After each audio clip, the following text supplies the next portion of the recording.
So the cool part, though, as the worship leader, you're the one standing looking at the congregation and standing looking at all the exits for a significant portion of service. Throwing targets are lightweight, weatherproof, take thousands of rounds of shooting, and make shooting fun. Pick up a set for your next range trip. So one of the things that we will talk about is your worship team should absolutely be folded in with your hospitality team and understand their role in that. And even if it's, I have some code words, right? Like, so if you go to Walmart right now, if you got a lost child, they don't go, we have a lost child. Everyone be on the lookout for a lost child. What do they say? Code Adam. Code Adam. And as soon as they hear that, the staff know exactly what to do when they have Code Adam. We're locking down all of the exits. We're going to the bathrooms and making sure nobody is taking a child in there. The staff knows exactly what to do at Code Adam. But if you're not clued into it, you can be bebopping through Walmart and not even know something's wrong. So we're going to talk about that a little bit. So in a more hierarchical organization like the Roman Catholic Church, that adds a whole layer of things, because you have that level of control that these folks who go to Baptist churches, which each Baptist church is fiercely independent. It's a different world. So I hope some of what I'm showing you guys here is as we look around this, when we talk about church security, we have a broad spectrum of what that means because of how unique each situation is. But we do have principles that we can help. So this is a thing. I have several friends who are Orthodox Jews, one of whom is this close to coming to know Jesus. But if you know Orthodox Jews, it's a humongous leap because his family will sit Shiva that he has died if he publicly professes Jesus. But Jews it's such a different culture of security because of what they face. I've seen synagogues in some areas that will have visible people with long guns at service as part of their normal culture. It's not weird. And you go, if we try to pull that at one of the most conservative Baptist churches in town, we probably have a riot, And so is your congregation primarily Messianic Jews or primarily Messianic Gentiles? Gentiles. Okay. So that matters too. Right? Interesting stuff. That's an interesting challenge. Oh, that's the pictures you see of the hot young girl in a bikini that's got an AR-15 slung behind her. She's not excited about having that rifle. She gets fined if she doesn't have the thing, but she's not on duty, so she's like, let's go to the beach and I got to take this boat anchor with me. But you're awful glad if something pops off, you know what I mean, to have somebody there with a rifle. So yeah. But if you're out in the parking lot and you see something off, something just doesn't makes your creep alarm go off, or, oh man, somebody left their car door open, or, there's a dog in a hot car or something like that. Please let us know. Please just tell somebody that, tell somebody at the front, tell somebody with a name badge on or something, you know what I mean? Or if we're having a challenge and it's a little bitty church, well, let me know so I can, deal with that, whatever. And if you build that level of awareness, then they can help you and be eyes and ears for you. Be an organic security and surveillance network. That's super valuable no matter the size of your church. But you've got to empower them to do so and then respond well when they do. And even if that's, hey, great catch. Thank you so much. I do know that door is out of service, but I'm really glad you brought it to me. Thank you. I really appreciate it. Rather than blowing them off. Yeah, we know.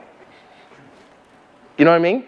So you got to train them for that. Now, I do think that flowing from that, I think in a modern context, people showing up to worship, they are somewhat worried about things like an active killer, or at least it's under the table that they are.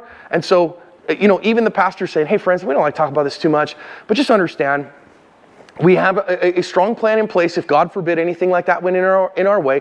And if that stuff, God forbid, happens here, what I really want you to do is get low. Your job in that case is just to get low, which is your natural inclination anyways. So do what the Lord built you to do and get down.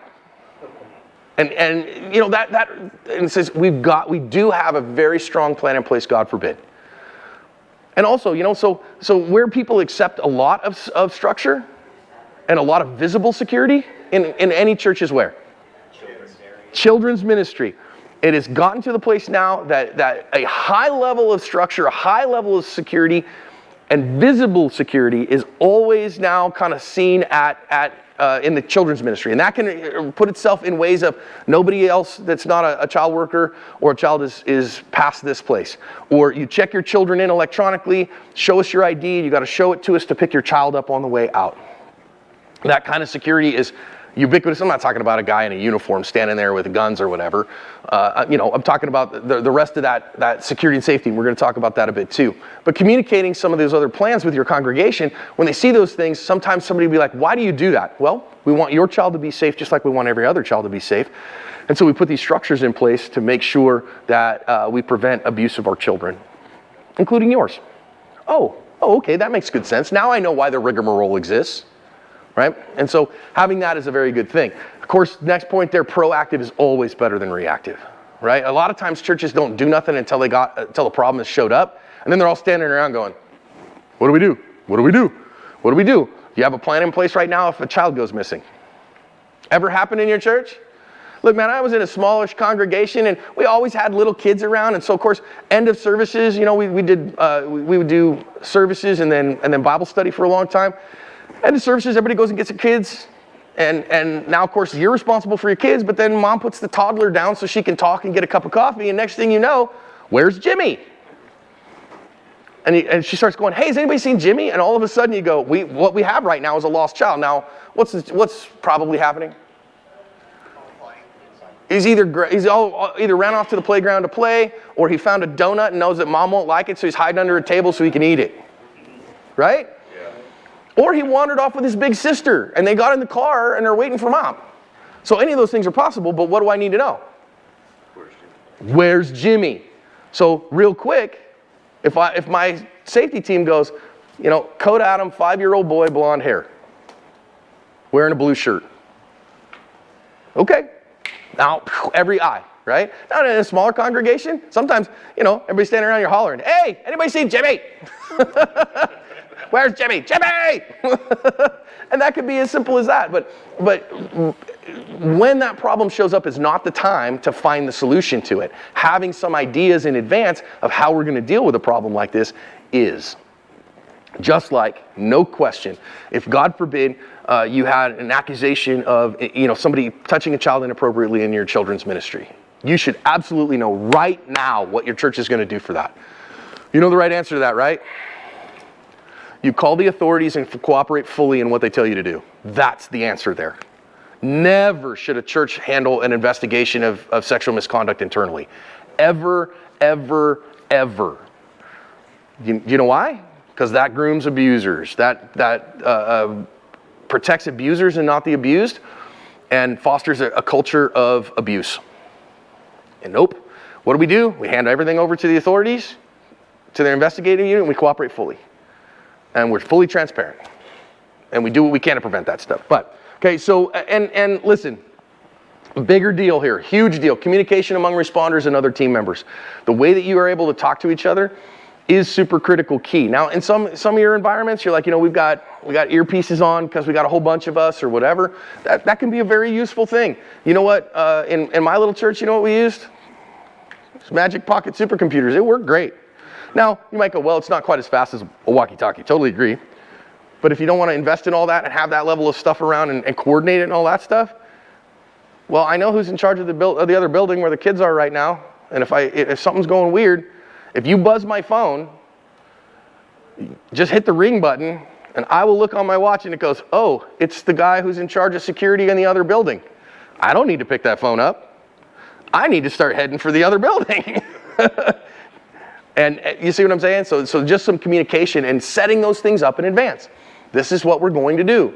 I mean, this is as simple as, okay, if you we always had a policy that we don't do changes of undergarments for kids that were 3 years old and older.